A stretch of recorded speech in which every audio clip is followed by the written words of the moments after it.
Welcome to Statute Stories. If you're looking to understand the law in a fun and engaging way, then you are at the right place. In this video, we will discuss sections 171A to 171J of the Pakistan Penal Code, PPC, so let's get started. Section 171A. A candidate is anyone who is officially chosen to run in an election. It also includes someone who says they want to run, even before the election is officially announced, as long as they eventually get nominated. Electoral right means a person's right to decide if they want to run in an election or not, withdraw from being a candidate, or vote in the election. It also includes the right to choose not to vote. For example, Sarah tells everyone she plans to run before the election is officially announced. Later, when the nomination process starts, she submits her name and becomes an official candidate. She exercises her electoral right to stand in the election. Section 171B. Bribery in elections. 1. Bribery happens when someone gives money or anything valuable to another person to convince them, or someone else, to vote or run in an election. They might also do this to reward someone for their vote. Someone takes money or something valuable, either for themselves or someone else, as a reward for voting or for trying to convince someone else to vote in a particular way. However, if a politician promises to make a public policy or take action for the public good, it is not considered bribery. 2.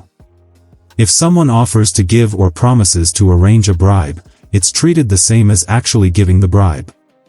3. If someone accepts or agrees to take a bribe, or even tries to get one, it's treated the same as actually accepting the bribe. Even if they don't intend to do what they were bribed for, they will still be guilty of bribery if they accept the bribe as a reward. For example, Robert is trying to bribe the workers to influence their voting decisions. This action is considered bribery since he is giving gratification, money, to make people exercise their electoral rights in a certain way. Section 171C. Undue influence in elections. 1. Undue influence happens when someone tries to stop or interfere with a person's freedom to vote or run for office. 2. Specifically, it includes threatening a candidate or voter, or someone they care about, with harm to scare them into voting or not voting. Making someone believe that they or someone they care about will face spiritual punishment or God's anger if they vote in a certain way. These actions are considered interference with a person's right to vote freely. However, if someone promises a public policy or action that benefits people, or if they simply use their legal rights without trying to interfere, it is not considered undue influence. For example, Karen, a religious leader, tells her followers that they will face divine punishment if they vote for a particular candidate in the mayoral election. Karen is using undue influence by making people believe they will be punished spiritually if they don't vote the way she wants. This manipulation is illegal because it interferes with the free exercise of electoral rights. Section 171D. Personation at elections. Personation happens when someone tries to vote by pretending to be someone else. This could be applying for a voting paper or voting as another person, alive or dead. Using a fake name to vote. Voting once and then trying to vote again in the same election using their own name. It's also a crime if someone helps, arranges, or tries to get someone else to vote in these dishonest ways. For example, Linda, a campaign organizer, asks her colleague Sarah to vote on behalf of her grandmother who has passed away, by using her grandmother's ID. Linda is guilty of procuring personation by convincing Sarah to vote fraudulently using a deceased person's identity. Even though Linda herself isn't voting, helping someone else commit this crime is also illegal. Section 171E. Punishment for bribery in elections. Anyone found guilty of bribery during an election can be punished with up to 1 year in jail, or a fine, or both jail time and a fine. However, if the bribery involves treating, meaning offering food, drinks, entertainment, or similar benefits as a bribe, the punishment will only be a fine.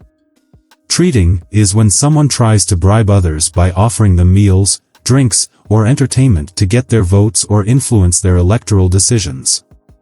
For example, Rebecca, a local politician, hosts a lavish dinner and offers free drinks to encourage people to vote for her.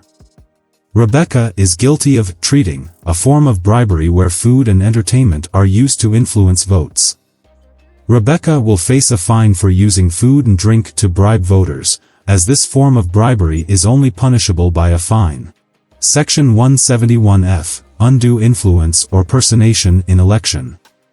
Undue influence, when someone tries to interfere with a person's right to vote freely by using threats, pressure, or manipulation. Personation, when someone pretends to be another person to vote, or votes more than once by using a different name. If someone is found guilty of either undue influence or personation, they can face imprisonment for up to 1 year, or fine, or both. For example, Susan, a resident, votes early in the election under her own name. Later, she returns to the polling station and votes again using a fake name. Susan is committing personation by pretending to be someone else to vote more than once in the election. Susan could face up to 1 year of imprisonment, a fine, or both. Section 171G, False Statements in Elections. If someone, with the intent to influence the outcome of an election, makes or publishes a false statement about the personal character or actions of a candidate, they shall be punished with a fine. The false statement must be about the candidate's personal life or behavior, and the person making it either knows it's false, believes it to be false, or does not believe it to be true. For example, David, a newspaper editor, publishes a fake story claiming that a candidate, Sarah, was involved in illegal activities, even though he knows it's not true. David is committing a crime by publishing false information about Sarah's character to influence the election results. David will be fined for spreading false statements to affect the election. Section 171H, Illegal Election Payments. If someone spends money on a candidate's election without the written permission, general or special, of the candidate, they are committing an offense. This could include paying for a public meeting, paying for advertisements, circulars, or any other publications, and spending money in any other way to help the candidate win the election. The punishment for unauthorized spending is a fine that can go up to 1,500 rupees. Exception: if a person spends less than 10 rupees without permission but gets written approval from the candidate within 10 days of spending the money, it is treated as if they had the candidate's permission. For example, Emily, a supporter, spends 8 rupees on a small public meeting to support the candidate but forgets to ask for permission. She later gets written approval from the candidate within 10 days of the meeting. Emily's spending is considered legal because she got the candidate's written permission within the allowed time. Even though she spent the money first, Emily will not be fined, as she complied with the rule by getting approval afterward. Section 171I, Failure to keep election accounts. If the law requires someone, usually a candidate or their team, to keep records of the money spent during an election and they fail to do so, they are committing an offense. The punishment for not keeping proper election expense accounts is a fine that can go up to 500 rupees. For example, Robert, a candidate for local office, spends money on campaign materials and public meetings but does not maintain any record of these expenses, even though the law requires him to do so. Robert is guilty of failing to keep election accounts by not recording his campaign expenses as required by law. Robert can be fined up to 500 rupees for failing to keep accurate records of his election expenses. Section 171J, Inducing any person not to participate in any election or referendum, etc. If someone uses spoken or written words or visual representations to persuade or encourage others not to participate, or to boycott an election or referendum, they are committing an offense. This includes any action that directly or indirectly tries to stop someone from voting or participating. The punishment for discouraging participation in elections includes imprisonment for up to 3 years, a fine of up to 5 lakh rupees, or both imprisonment and a fine.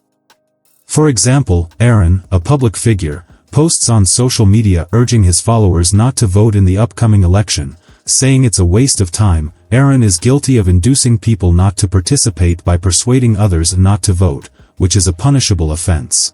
Aaron could face up to 3 years in prison, a fine of up to 5 lakh rupees, or both for his actions.